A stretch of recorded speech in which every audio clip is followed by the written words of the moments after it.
Panginoon po na aming Diyos ni Yahuwah, maraming salamat, aming Ama, sa patuloy mong pag-iingat sa amin. Hindi mo kami pinababayaan sa araw-araw ng aming buhay. Hanggang ngayon, buhay pa po kami at malakas. Taglay ang aming dakilang karapatan, ang tumawag, magpuri sa iyong dakilang pangalan. Amang banal, sa kabila ng iyong mga kabutihan, nasumpungan mo pa rin kami sa maraming mga pagkukulang sa paggawa ng mga kasalanan. Amang banal, huwag ka nawang magalit sa amin kung kami ay nadadaig ng mga kasalanan. Mahabag ka po sa amin, aming Ama. Patawarin kami sa aming mga pagkukulang. Patawad po sa lahat ng aming mga kasalanan. Tulungan mo kami na mapagtagumpayan ang mga kasalanan. Ipagkaloob sa amin ng matibay, matatag na pananampalataya upang ano man ang aming harapin sa buhay na ito, makapanindigan kami sa kung ano po ang iyong kalooban. Nalalapit na ang araw ng aming pagbabanal na hapunan naming Ama. Tulungan mo kami na mahanda namin ganap ang aming mga abang sarili, nang upang sa ganon sa araw ng aming pagbabanal na hapunan ay biyaya po ang aming tatanggapin. Makapagpatuloy kami sa mas mataas na uri ng mga paglilingkod sa iyo. Panginoong Yahushua, salamat, kabilang kami sa iyong Eklesya. Salamat, nagkaroon kami ng karapatan na tanggapin ang pangakong kaligtasan. Panginoong Yahushua, tulungan mo kami na magkaroon ng pusong kagaya ng sa iyo.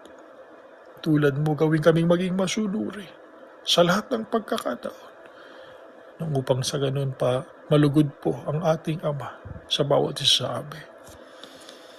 Amang banal, tatanggapin namin ang mga aral na inihanda ng aming kapatid. Pakibuksan nawa ang aming mga puso at isipan. Maitanim ito sa aming mga puso, sa aming mga isipan. Nang sa ganun, mas lalo pang tumibay ang aming pananampalataya sa kapurihan ng iyong banal na pangalan. Amang banal, umaasa kami na dinirinig mo po ang aming mga panalangin. Sasamahan mo kami sa buong panahon ng aming mga pag-aaral. Ang lahat ng ito'y buong galang naming hinihiling sa pangalan po ng Panginoong Yahushua na aming tagapagligtas. Amen.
Mga kapatid, sa ating pong pag-aaral ay amin kayong inaanyayahan na ating pong ituon ang ating pong pag-iisip sa ating pong gagawing pag-aaral ng mga salita ng ating Panginoon Diyos. Sa talata ng Daniel, Kapitulo 12, at ang versikulo po'y 4, ang sabi roon ay lalago ang karunungan ng tao sa mga panahong malapit na ang wakas. At doon sa Kapitulo 10, kung ating babasahin po roon, ay maliwanag na binabanggit po roon sa talatang yon na marami ang magpapakalinis at magpapakabuti at magpapakadalisay, pero ang masasama ay gagawa na may kasamaan at wala sa masasama na makauunawa, ngunit silang pantas ay mga kakaunawa. Kaya tayo ang nakinabang sa hula na ipinagkaloob ng Diyos sa kanyang mga propeta, partikular itong si Propeta Daniel. Lumago ang karunungan, marami ang tatakbo ng parot parito, kaya sa panahon natin ay napakabilis ng komunikasyon, ng transportasyon. At ang impormasyon ay madali rin nating makuha. Pagdating sa political na bahagi ng ating buhay, ay atin lang hahanapin sa ating pong cellphone, ay a-appear doong mga impormasyon tungkol sa gobyerno ng iba't ibang bansa, tungkol sa mga nagaganap sa kapaligiran natin, sa siyensya, maging sa iba't ibang kaalaman ng tao. Pagka ating ginamit ng ating cellphone sa internet, marami tayong makukuha na mga karunungan at kaalaman.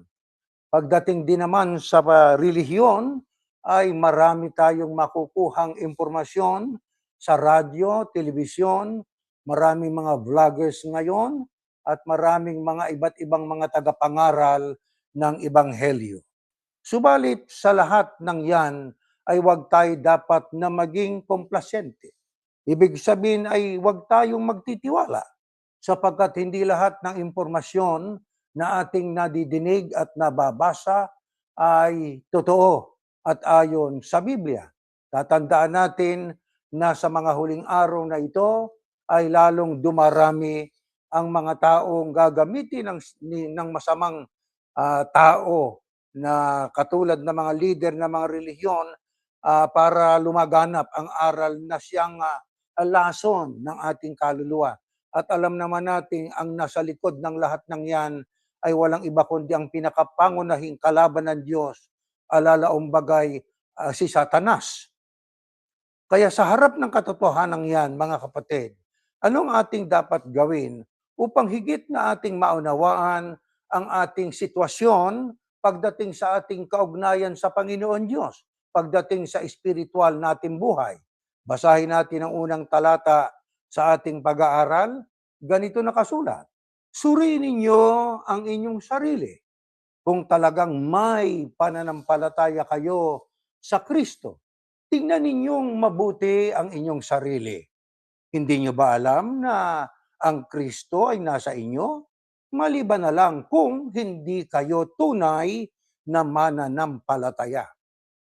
Papansinin natin ang salitang tunay na mananampalataya sa larangan ng espiritual na pangangaral ng iba't ibang mga tagapagturo. Ano ang kailangan nating gawin ayon kay Pablo? Suriin natin ang ating sarili. Magkaroon tayo ng self-introspection. Alamin natin kung talagang may pananampalataya tayo sa ating Panginoong Yahushua. Paano po ang dapat nating gawing pagsusuri sa ating sarili? Ang sabi, tignan ninyong mabuti. Hindi basta tingnan lang. Ang kailangan ay mabuting tignan ang ating sarili. Hindi basta sinusuri ang sarili, inaalam ng mabuti ang ating sarili. Ano ang dapat nating matiyak, mga kapatid? Ang sabi nga ni Pablo, hindi nyo ba alam na ang Kristo'y nasa inyo? Yan ay salitang patanong. Kaya tayo tinatanong ng Apostol Pablo, hindi lang ang mga kausap niya noon sa Korinto, kundi maging sa ating panahon, aplikable sa ating yan. Nasa ating pa nga ba ang Kristo? Baka tayo tinatawag lang sa pangalang Iglesia ni Kristo o kaya ay kung saan mang ibang katawagang naroon nakakapit ang salitang Kristo, pero hindi na pala tayo sa Kristo. Bakit? Sapagkat ang sabi, maliban na lang kung hindi kayo tunay na mananampalataya. Kaya mga kapatid, sa harap ng katotohanan ng napakabilis ng impormasyon, maging sa iba't ibang larangan ng kalamat karunungan, lalo na sa bagay na espiritual, tiyakin natin kung tayo ay nasa Kristo pa, kung tayo tunay na sumasampalataya sa Kanya. Bakit? Ano ang malaking kinalaman ng ating Panginoong Yahushua sa ating pananampalataya? Next slide. Ito nakasulat. Tayong mga mananampalataya ay katulad ng gusali na ang haligi ay ang mga apostol at ang mga propeta at ang pundasyon ay ang Kristo Yahushua. Dahil wala ng pundasyong maaari pang ilagay maliban sa nailagay na at ito'y walang iba kundi si Yahushua Kristo. Ano po ang malaking kinalaman? Bakit ang sabi ni Pablo, tiyakin natin kung tayo na nasa atin pa ang Kristo? Bakit dapat nating maisigurong mabuti yon? Gaano po kahalaga na ang Kristo na sa atin? Ang sabi ng Biblia, tayong mga mananampalataya ay katulad ng gusali. Yan ay komparasyon, yan ay pagtutulad. Hindi tayo literal na gusali, pero tayo itinulad lang sa gusali. Ano ang layo ng Apostol Pablo rito? Para mayroon siyang ipakitang punto na dapat nating malaman. Ano po yon? Ang sabi niya, tayong mananampalataya katulad sa gusali. Natural ang gusaling literal ay may haligi.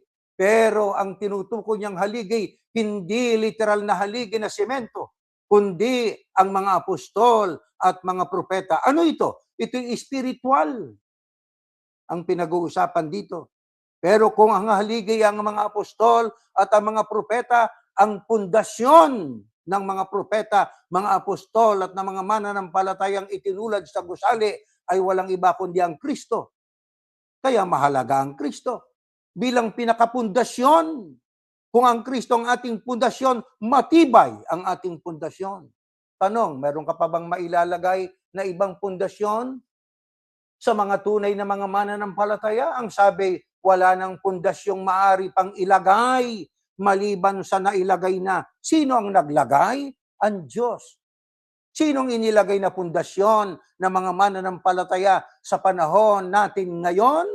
Ito'y walang iba kundi ang Panginoong Yahushua, ang Kristo. Kaya masama na hindi natin inaalam kung ang ating pundasyon ay ang Kristo pa. Baka hindi natin namamalayan ng ating pundasyon ay iba na. Maaring binabanggit ang pangalang Kristo bilang pundasyon, pero ang totoo, ang pundasyon ay sa kanila na. Ang mga mananampalataya, ang kanilang pananalig ay sa leader na. Ang kanilang pundasyon, kung gano'n ay hindi na Kristo, kanilang inireject ang Kristo bilang pundasyon at ang kanilang binawang pundasyon ay ang kanilang leader na. Bagamat, inuulit ko, sinasabi nilang ang pundasyon nila ay Kristo. Kaya tingnan ninyo ngayon ang mga tao na ang kanilang pundasyon di umano ay Kristo pero ang totoo hindi na. Ang binabati pangalan ng leader. Pag may bagong kapilya, maraming salamat, EBM. Pag nagbautismo ng maraming salamat, EBM. Pagka naglingap, maraming salamat, EBM. Ano yan? Hindi ang pundasyon ay si EBM. Ang pundasyong tunay ay ang Kristo. Wala nang pwedeng ilagay. Naglagay yung iba ng ibang pundasyon. Ay masama po yun. Ano kasamaan? Balikan natin ang lumang tipan ng pinakapundasyon noon ay walang iba kundi ang ating Panginoong Yahuwah. Ito nakasulat. Next slide. Ayan. Anong magagawa ng mga matuwid kung ang batas na pundasyon ng bayan ay wala ng halaga? Sabi sa Ingles, if the foundations of a godly society are destroyed, what can the righteous do? Alam nyo, pagka binasa po ninyo ang talatang yan, mga kapatid, sa Bibliang Tagalog, ay ating mauunawa ang mabuti na ang pundasyon ng Israel ay ang Panginoon Diyos na si Yahuwah. Pero pinalitan niya ng iba. Winasak niya ng iba. Ano ginawa ng iba?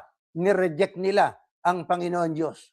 Kaya kapag ka nireject mo ang Panginoon Diyos, katulad ng ginawa ng mga tao noon, ang pundasyon ay winasak sa sintidong pinalitan, ito na ang pagbagsak ng katarungan. Ito na rin ang pagbagsak ng moralidad ng tao. Ito na rin ang pagbagsak ng gobyerno o ng pamahalaan. Ito na rin ang pagsira sa prinsipyo ng mananampalataya. Pinalitan kasi ang pundasyon. na wala ng halaga ng pundasyon o batas ng Panginoon Diyos. Kanino bumaling sila? Sa batas at utos ng tao. Kaya nawasak ang pundasyon sa sentidong pinalitan ng pundasyon, kaya nawalan ng katarungan, nawalan ng prinsipyo ang pananampalataya ng mga tao. Ang inilagay ng Diyos na pundasyon sa panahon nating misyaniko ay walang iba kundi ang ating Panginoong Yahushua. Siyang pundasyong tunay ng mga mananampalataya. Ano ngayon ang sama kapag kang tao ang kanyang itinakwil ang tunay na pundasyon at naglagay na at kanyang sinampalatayanan ng ibang pundasyon? Ito, basahin natin next slide. Ganitong ating mababasa sa aklat ng Juan. Ayan. Ako ang puno ng ubas at kayo ang aking mga sanga. Ito naman ay pahayag ng Panginoong Yahushua na ito ay isang metapora o pagtutulad. Siya ang puno ng ubas ang wika, kayo ang mga mananampalatayang tinutukoy niya, ang aking mga sanga. Alam naman natin ang nagbibigay ng sustansya at ng mga kailangan ng sangay puno. Kaya kapag kang mga sangay hindi nakakabit sa puno, mamamatay ang sanga. Kaya hindi pwedeng maging independyente ang tao. Kailangan ng tayo maging dependent sa puno ng ubas. Kailangan tayo konektado sa puno ng ubas. Sapagkat kung ang isang sanga o ang mananampalataya ay hindi konektado sa puno, alalaong bagay si Yahushua, mamamatay ang sanga. Ano sabi ng Biblia? Katunayang ito po ay isang metapora o pagtutulad. Ako ang puno ng ubas, kayo mga sanga. Ang tao, nakita ninyo? Ang taong nananatili sa akin at ako rin sa kanya'y mamumunga ng marami. Naging tao na ang usapan. Katunayan ng unang bahagi ng sentensya o pangungusap ay referido sa pagiging metapora ang kanyang sitwasyon. Anong sabi? Sapagkat wala kayong magagawa kung hiwalay kayo sa akin. Sa makatuwid, kapag ang tao ay humanap ng ibang pundasyon, hindi na ang Kristo, wala na siyang magagawa. Bakit? Hiwalay na siya sa Kristo. Ano ibig sabihin? Kanya nang inihiwalay ang kanyang sarili sa tunay na pundasyon ng mga mananampalataya. Kaya wala ka nang magagawa sa ganang iyong sarili. Ang sabi, ang taong nananatili sa akin, ako rin sa kanya'y mamumunga ng marami. Kapag kahiwalay ka, hindi ka na pwedeng magbunga. Ang bunga na binabanggit po dyan ay hindi literal sapagkat yan ay metapora. Pagdating sa mga mananampalataya, yan ang binabanggit sa Galacia, mga bunga ng Espiritu. Ano yan? Bunga ng pag-ibig, kagalakan, kapayapaan, pagtitiis, kabutihan, at iba pa. Ano ginawa ng iba? Itinakwil ang pundasyon. Kaya anong hindi magagawa? Yung mabubuting gawa na tinutukoy na yun ay bunga ng Espiritu. Ang ginawang pundasyon ng iba ay ibang mga mangangaral. Na yung mga mangangaral na yun ay katulad din nating tao na pwedeng magkasala. Kaya ang sabi, do not lean on your own understanding. Wag kang umasa sa iyong sariling pagkaunawa. Bakit? Sapagkat ang tao ay may pangunawa na ang nakikitang daan ay tila matuwid, pero ang dulo pala ay daan tungo sa kamatayan.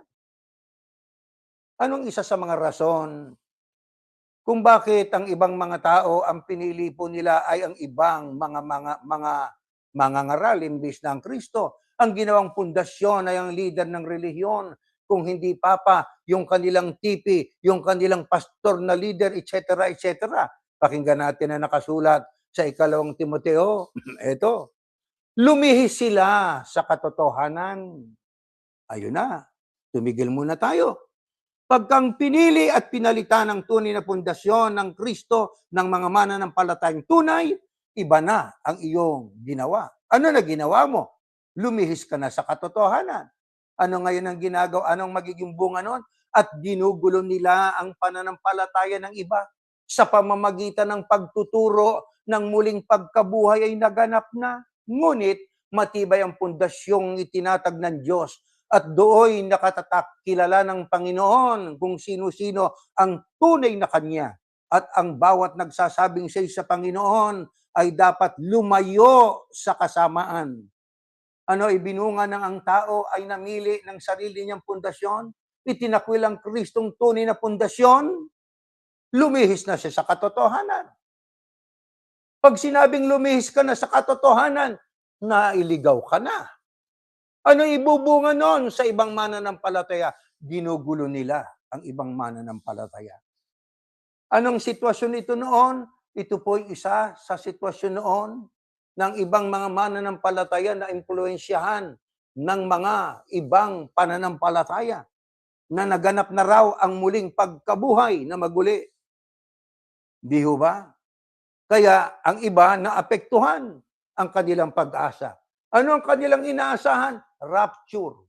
E ano sabi ng ibang mga kasama noon sa unang Ecclesia? Naganap na raw ang pagkabuhay na maguli. Kaya ano ibubunga sa iba? Mawawala na sila ng pag-asa. Sa resurrection o sa rapture. Mawawala na sila ng tiwala sa Panginoon Diyos. Naganap na pala eh. Ba't pa kami magpapakabuti? Naganap na pala eh. Ba't pa kami magpapakadalisay? Naganap na pala eh. O di apektado ang pananampalataya ng iba. Pero anong pahayag ng Apostol Pablo? Pagdating sa mga tunay na mga mananampalataya, ngunit matibay ang pundasyong itinatag ng Diyos at do'y nakatatak. Kilala ng Panginoon kung sino-sino ang tunay na Kanya. Sa makatwid, ang tunay na kay Yahusya at tunay na kay Yahuwah, hindi matitinag.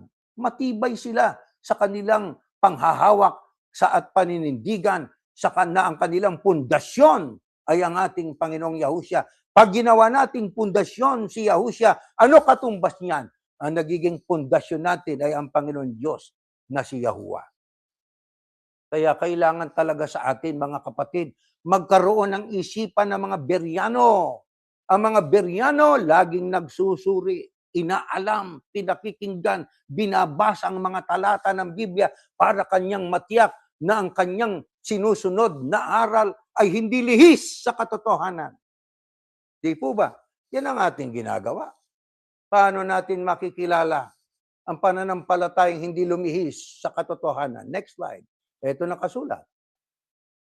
Ayan, mga kapatid, anong pakinabang kung sabihin ng isang tao na siya'y may pananampalataya, ngunit hindi naman niya ito pinapatunayan sa gawa? Maililigtas ba siya ng ganong uri ng pananampalataya? Yan ay patanong na pahayag nitong si Santiago na yan ay rhetorical question na roon na rin po ang tanong, ang sagot. Hindi tayo pwedeng iligtas ng pananampalatayang walang gawa. Una ayon sa Efeso, tayo nilalang ng Diyos para sa mabubuting gawa. Kaya hindi pwedeng faith without works. Kailangan po faith with works. Mabubuting gawa. May iba naman na parang instant coffee. Na ano, sumampalataya ka lang, ang Kristo, ang tagapagligtas mo, ligtas ka na. Instant.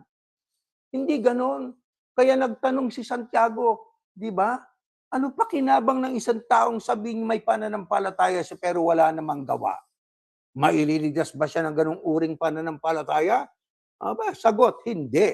Eto pa sa Lucas, ganun din naman ang tao.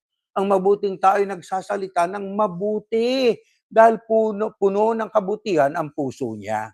Ngunit ang masamang tao ay nagsasalita ng masama dahil puno ng kasama ng puso niya. Sapagkat kung ano ang nasa puso ng isang tao, yun din ang lumalabas sa kanyang bibig. Totoo o hindi totoo? Hindi natin maipapanggap yan na nagbubuti-butihan. Di ho ba? Bakit? Sapagkat kung ano ang laman ng puso, yun din ang lumalabas sa bibig ng tao. Di ho ba, mga kapatid? Kaya pilit mo mang pigilin na mabuti lumabas sa bibig mo, masama na sa puso mo, sa bibig mo lumalabas ang kasamaan. Maling doktrina, mga doktrinang distorted, mga doktrinang lihis sa katotohanan. Bakit? Yun na nasa puso niya. Ano dahilan? Maaring dahil sa pakinabang. Di ba? Sabi nga ni Pablo, meron diyang mga mangangaral na ang layunin nila ay para makinabang lang. O di ba? Ang kanilang motibo'y yung kanilang pangsariling kapakinabangan. Di po ba, mga kapatid?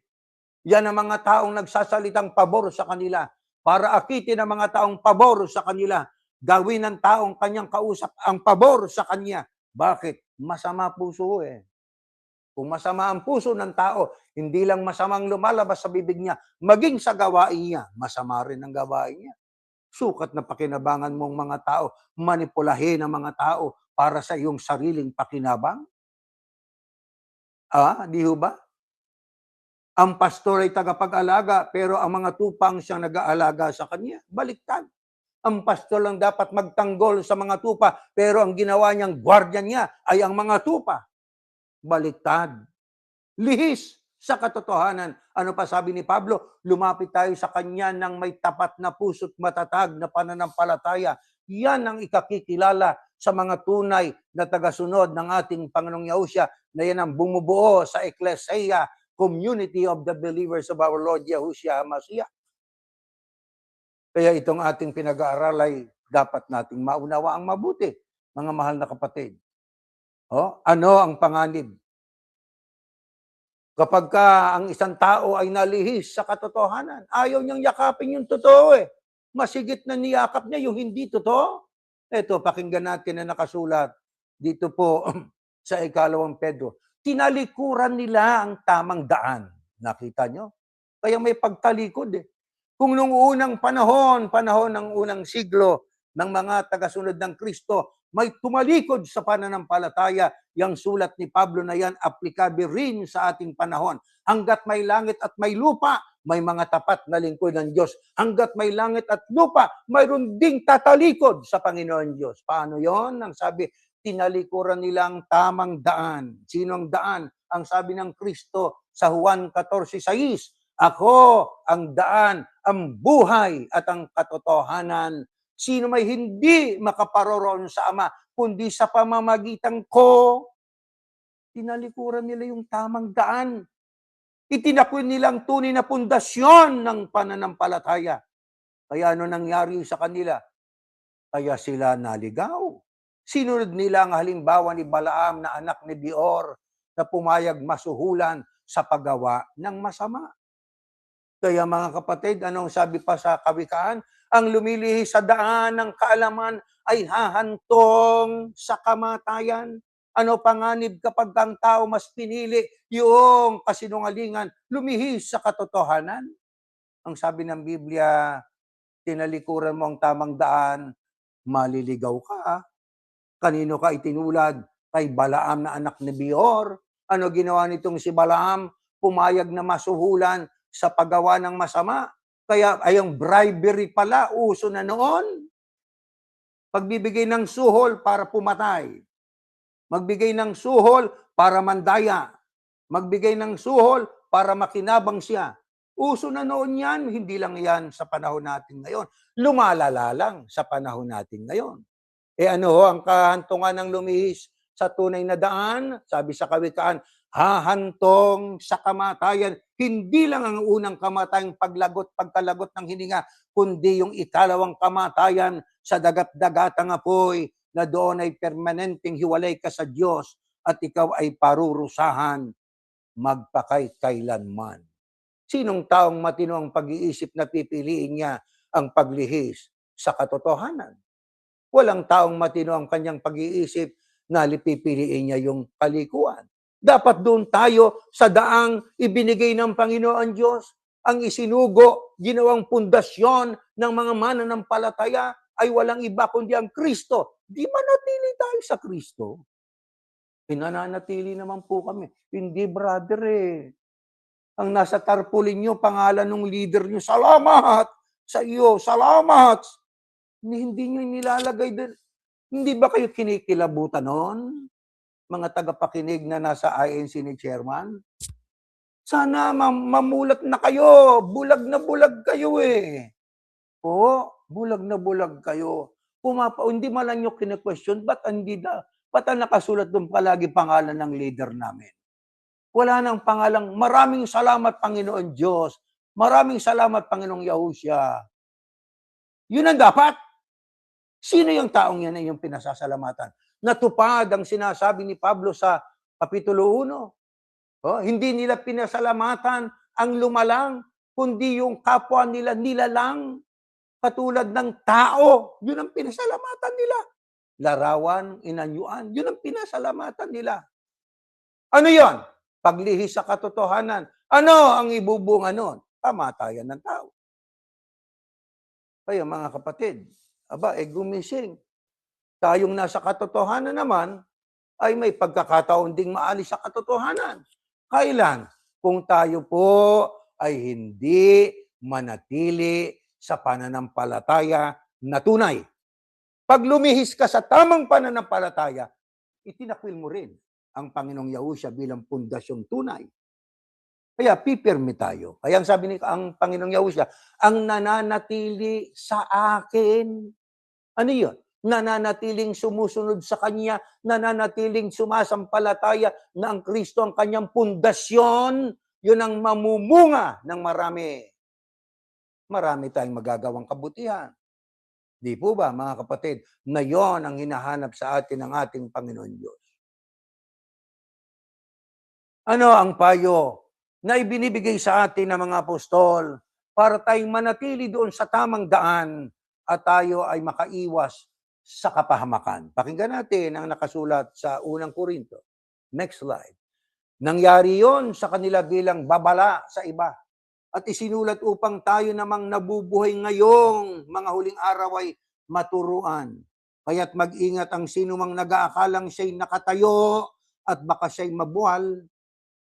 Ang gandang talata nito, isa sa mga hindi ibig sabihin ang mga talatang iba hindi maganda. Maganda sa sentidong relatibo sa pinag-aaralan natin ngayon nang sabi, mag-ingat ang sino mang nag-aakalang siya'y nakatayo at baka siya'y mabuhal. Maasa ka nakatayo ka sa Kristo, nabuwal ka naman. Bakit? Sapagkat mayroong ibinabalang ang mga apostol na hindi dapat nating tularan. Na yung nangyari sa kanila, kasama na nga si Balaam, patulad na si Himeneo at Alejandro, patulad halimbawa ni Ananias at saka ni Sapphira, yung mga tao noon na lumihis sa katotohanan, ang sabi, isinulat ito, sabi ni Pablo, upang tayo namang nabubuhay ngayong mga huling araw ay maturuan. Kaya, ang mga nangyari noon, ipinasulat para magsilbing tulay na wag nating tularan. Magsilbing aral para ating sundin ang tama para mamalagi tayo nakatayo sa pundasyong tunay. Hindi tayo mabubual. Ano pa sabi ni Pablo? Ngunit kahit na ganoon ang nangyari sa kanila, nanatili pa rin ang pangako ng Diyos na makakamtan natin ang kapahingahang mula sa Kanya. Kaya mag-ingat tayo at baka mayroon sa atin na hindi magkakamit ng pangakong ito. Pinapag-iingat ni Pablo ang mga pinangakuan ng pangako. Bakit? May panganib pa rin Di ho ba? Sapagkat hanggat tayo hindi kasama sa rapture, may panganib pa rin na tayo po ay baka mabuwal, baka maiwanan sa paglalakbay. Katulad halimbawa, noong 10 dalaga sa parabola na itinuturo ng Panginoong Yahushua, ang 5 nakahanda, ang ibang 5 hindi nakahanda. Kaya nang dumating yung lalaking ikakasal, nakasama yung 5, ang 5 naiwan. Bakit? Komplasyente sila Kasama din tayo, sasalubong doon sa lalaking ikakasal. Ano lang ibig sabihin? Nagpabaya. Yung 5, matalino di ba? May reserba silang oil. Yung 5, tatanga-tanga, kumbaga sa isang salitang madaling intindihin. Pag sinabing tanga, kulang sa kaalaman, kulang sa paghahanda. Kaya naiwan sila. Kaya ganyan din ang binabanggit sa ating nabasa riyan. Di ba? Baka ang sino may nag-aakalang siya'y nakatayo at baka siya'y mabuhal. Siya pala hindi na nakatayo sa Kristo bakit? Ang kanyang pundasyon, ang kanyang tiwala, ang kanyang tinanggap na aral, hindi na galing sa Kristo, nagbabasa ang pangangaral ng talata ng Biblia, pero naratibo na niyang naituturo niya sa miyembro, yun ang niyakap ng mga miyembro na buwal sa pananampalataya. Iba na kasi ang pananampalataya. Pero alam niyo, ang Diyos ay napakabait. Nagbibigay ng pagkakataon ng Diyos na maraming beses para ang tao na bagamat naligaw, nalihis ay makapagbalik loob sa Kanya.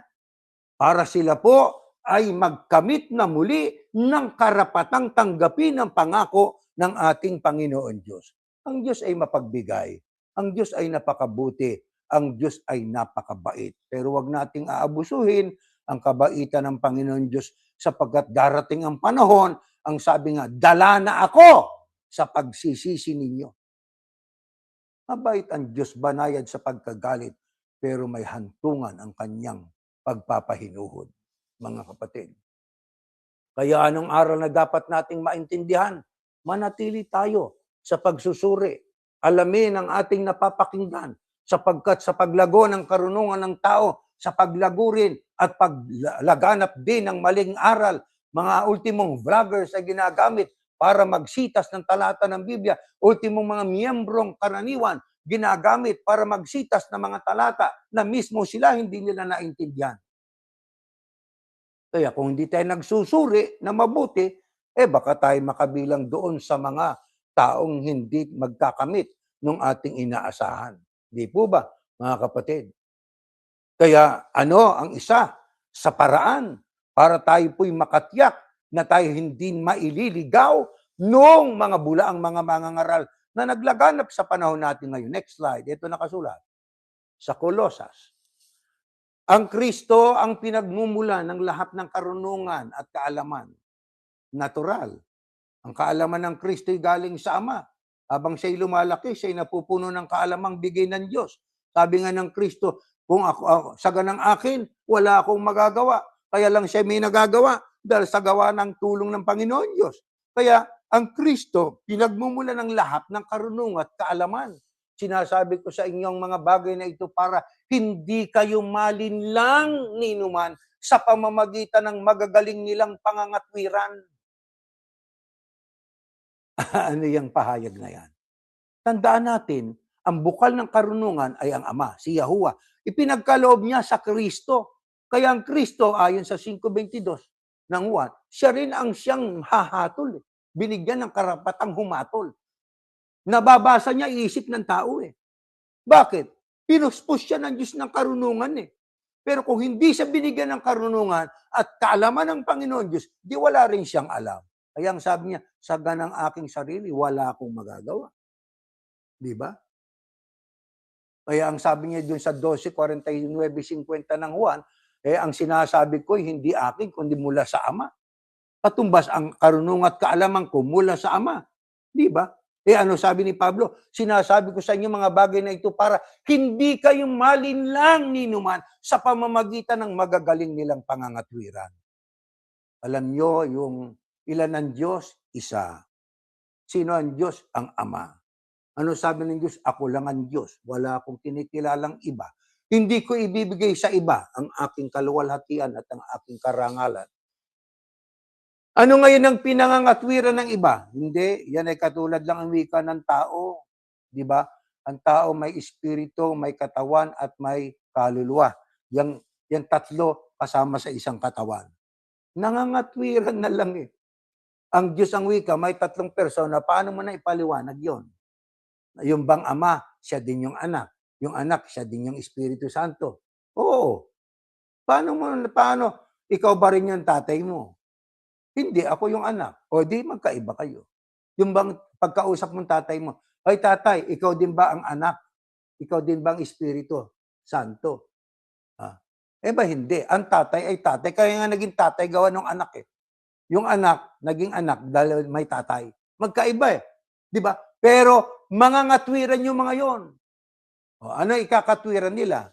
Katulad ng wika lang yan ng isang itlog. Mayroong shell. Mayroong kung may dilaw, may egg yolk, may egg white. Yung tatlong yung pagsamahin mo, isang itlog yun. Ano yun?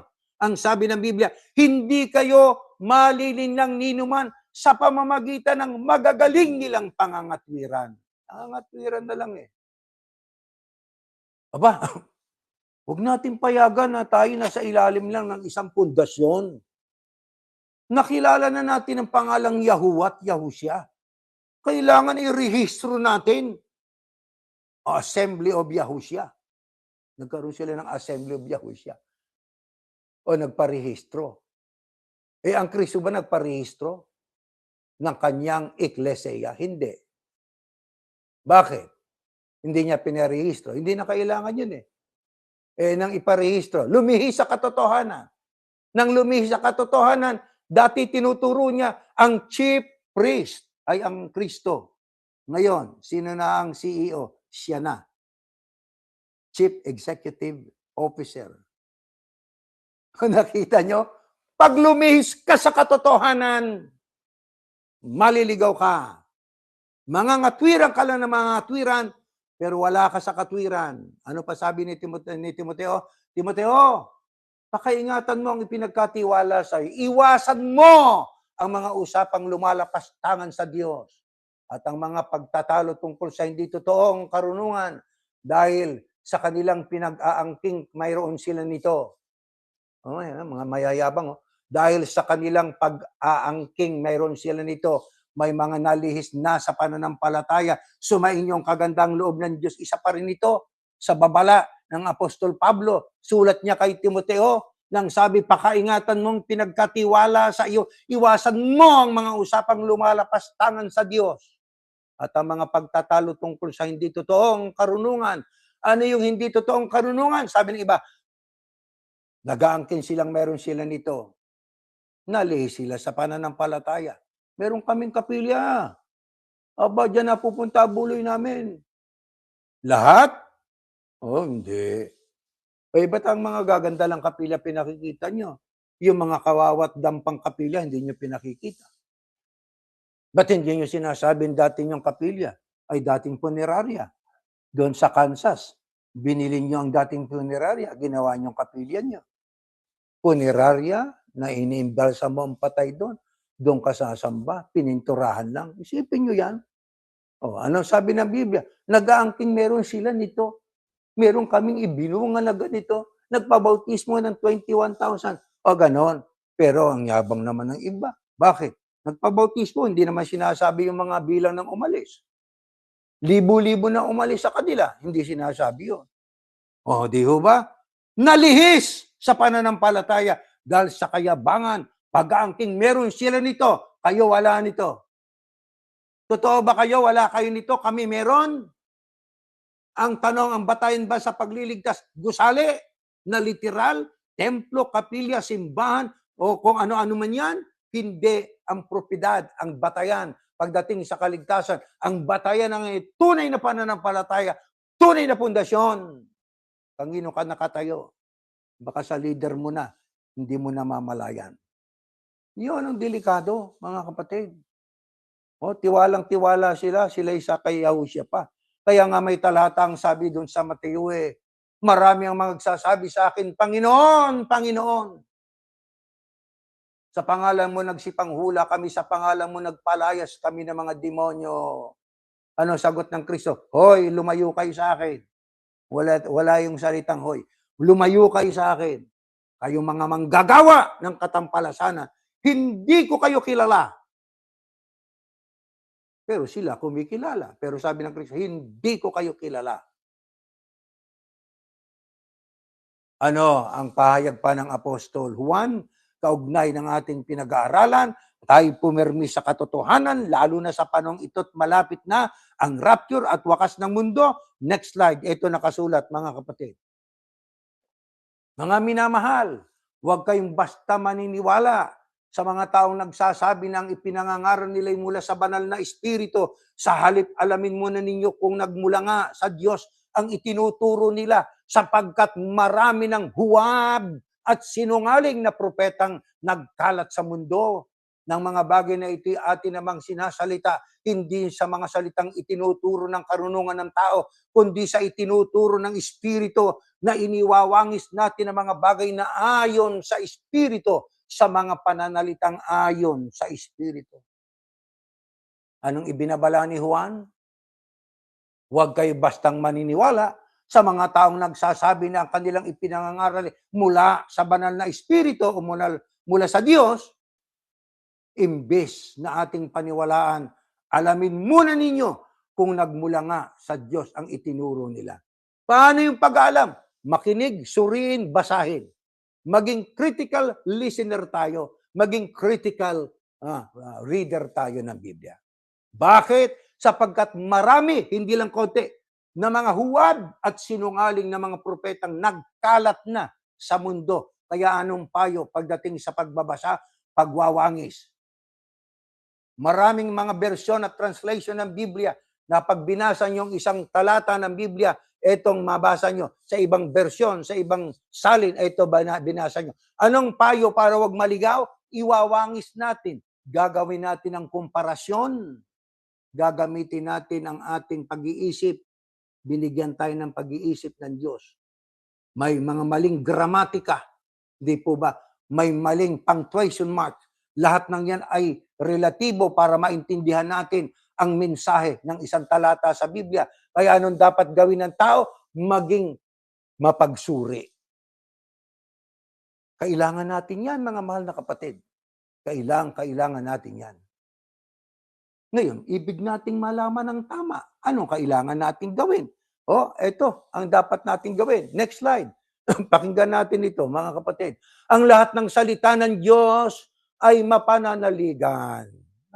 Maaasahan. At siya ang kanlungan ng mga nananalig sa Kanya. Huwag mong daragdagan ang salita sapagkat pagsasabihan Kanya bilang isang sinungaling. Every word of God is pure. He is shield to those who put their trust in Him. Do not add to His words.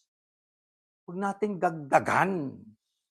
Ang iba hindi lang nagdagdag binago dinistort ang talata ng Biblia. Mag-ingat tayo sa ganyan. Marami ho yan, mga kapatid. Maraming ganyan. Binago ang salita para maging pabor sa kanila. Di ho ba? Kaya anong ating magagawa? Ayon po sa Biblia para ating pong maingatan ang ating sarili na maligaw, malihis sa katotohanan. Next slide. Ito nakasulat, mga kapatid. Magpakalakas ka lamang, sabi ng Diyos ni Moises kay Josue, magpakatapang na mabuti na isagawa mo ayon sa buong kautusan na iniutos sa iyo ni Moises. Ito'y salita ng Diyos kay Josue na ito po ang pumalit kay Moises na aking lingkod. Huwag kang liliko sa kanan o kaliwa upang ikay magtamo ng mabuting kawakasan sa angkaman pumaroon. Yan ay payo ng Diyos kay Josue sa magitan nitong si Moises, no? Nang sabi, magpakalakas ka. Saan ka magpapakalakas? Sa pananampalataya at tiwala. Magpakatapang kang mabuti. Isagawa mo yung buong kautusan. No more, no less. Walang dagdag, walang bawas. Huwag kang liliko. Go straight ka lang.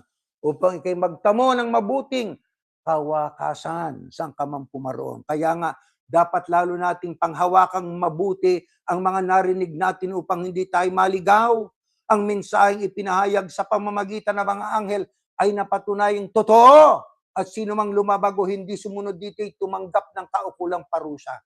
Payo ni Pablo, panghawakang mabuti ang narinig natin. Kanino natin narinig? Sa nangangaral ng ipinangangaral, aral ng Kristo, aral ng Diyos. Malalaman naman ninyo, gamitin nyo isip nyo. Hindi katulad ng iba, nakinig sa aral daw ng Kristo, pero noong nagbabasa at nang magpaliwanag, ang binasa, iba kaysa paliwanag. Ano yon? Nalihis. Kaya dapat manghawak na mabuti sa tama. Bakit? Sapagkat yung minsan tinanggap natin ay tunay at totoo. Yun ang ating panindigan. Kukunti tayo sa bilang. Sila marami. Gaano karami ang parurusan? Kasing dami ng buhangin sa dagat. Ano pa sabi ng Biblia kung numero ang pag-uusapan? Marami ang tinawag, ngunit kukunti ang pinili. Kaya kung ikay kabilang sa marami o majority, mag-isip-isip ka. Kailangan kasama ka sa minority. Yun na yun ang mga pinili. Many are called, but few are chosen. O kunti lang. Kaya mga kapatid, kung tayo sa ating ginawang paninindigan at ginagawang paninindigan, tayo itakwil, hindi batiin, minumura, binabaliwala, dinudusta. Ano naman ang pangako sa atin? Ito po ang pahayag ng Biblia. Next slide. Puspusan akong nakipaglaban sa paligsahan. Natapos kong dapat kong takbuhin. Nanatili akong tapat sa pananampalataya at ngayon may inilaan ng Diyos sa akin na korona ng katwiran. Ibibigay sa akin ng makatarungang Panginoon sa araw ng paghuhukom niya at hindi lang ako ang bibigyan, kundi maging ang lahat ng nananabik sa pagbabalik niya.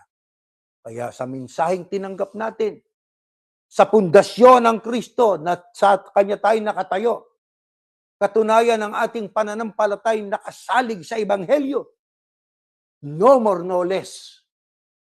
Ang sabi ni Pablo, puspusan akong nakipaglaban sa paligsahan.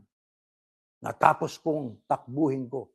Anong ginawa niya? Kaya natapos niya, nanatili akong tapat sa pananampalataya. Kaya yan din ang dapat nating gawin, lalo na sa ating panahon. Isang iglap lang, nagaganap ang mga digmaan. Iba't ibang mga pangyayaring kagimbal-gimbal. Tularan natin si Pablo nang sabi niya, tapat ako sa pananampalataya.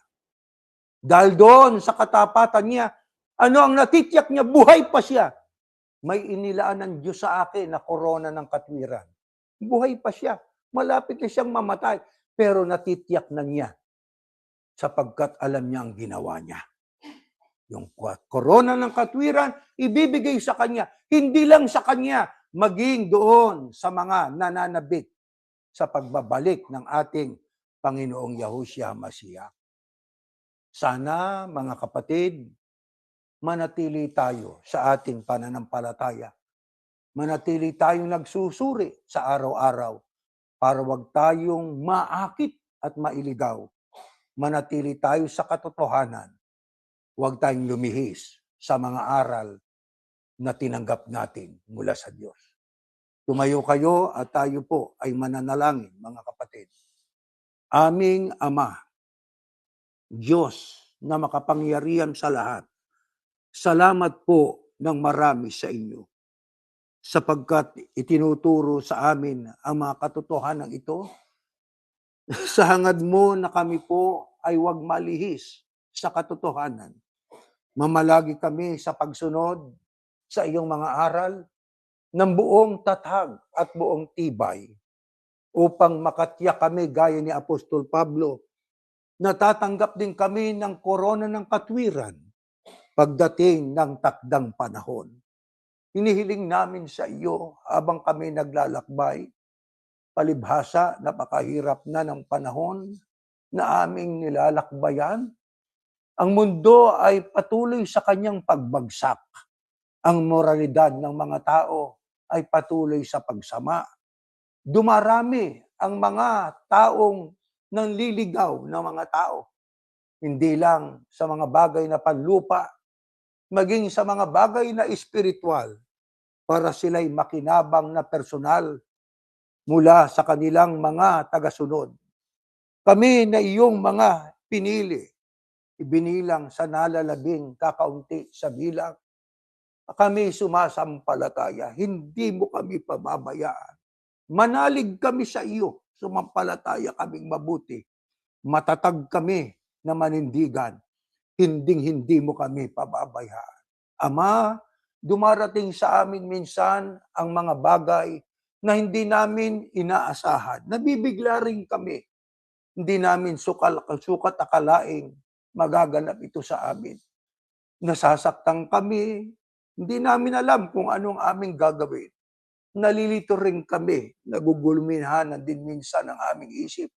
Pero pagka kami dumuing sa iyo at lumuhod, nanalangin at nanawagan sa iyo at humingi ng saklolo, sa karanasan namin, naglibo kaming inaabot. Itinatayo mo kaming muli. Kaya hanggang ngayon, buhay pa kami. Masigla kami sa pananampalataya. Salamat po, Yahuwah. Pinupuri ka po ng aming mga puso. Sinasamba ka namin. Ang sa amin lang po, sa natitira naming buhay. Huwag mo na po kaming iiwan, Ama. Huwag po. Huwag mo rin kaming papatulan kung hindi mo kami ganap na nakasusunod sa iyo sapagkat kami may mga kahinaan din. Ang ibig namin na pakiusap sa iyo, Ama. Huwag mo sana kaming pababayaang nag-iisa sa pagharap sa mga suliranin, sa mga iba't ibang mga karamdamang nararanasan namin, sa mga panganib sa iba't ibang dako. Ikaw ang aming matibay na muog. Ikaw ang aming matibay na sandalan. Ikaw ang aming pong Diyos na maawain. Handang sumaklolo't tumulong sa iyo, mga anak, na sa iyo lamang umaasa at nananalig. Bago namin wakasan ang aming panalangin, meron kaming hinihiling sa iyo. Kung kami man po ay iyong papagpahingahin, ipabaon mo sana sa amin ang aming matibay na pag-asa na darating ang panahon, pupukawin mo ang mga tapat na nangamatay upang isama sa pagsalubong sa iyong bugtong na anak. Maawa ka sa mga naghihirap. Naawa ka po sa mga taong nagdaranas ng panganib sa iba't ibang panig ng mundo. Maawa ka rin sa aming mga mahal sa buhay na sana'y magsuri din po sila upang sila man ay makarating sa pagkaalam ng katotohanan. Mapukaw ang kanilang mga damdamin, yakapin ang katotohanan, pagbalik loob sa iyo upang kami lalong maging dapat sa pagsambat paglilingkod. Umasa kaming lubos, tinanggap mo ng aming pakiusap sa ngalan ng iyong anak, Yahushua Mashiach.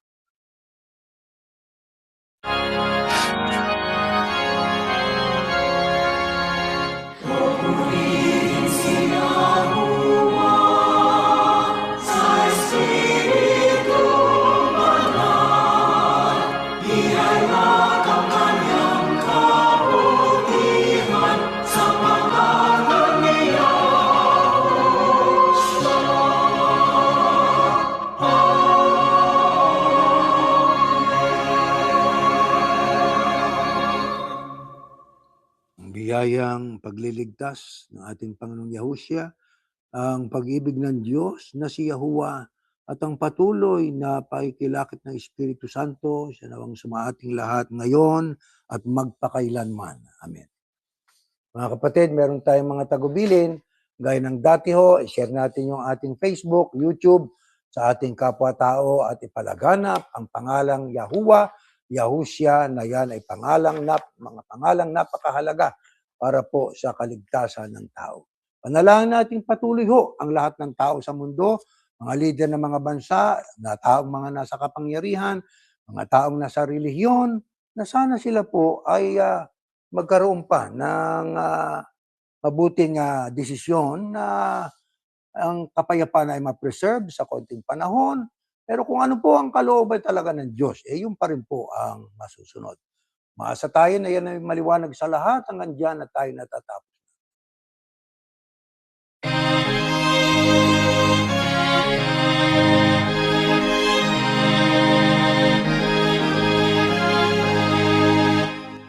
Sa puso natin ang aral ng Diyos Yahuwah at maging matatag. Pagkat na darating araw ng paghuhukom o kaya siya'y tingin mga labi.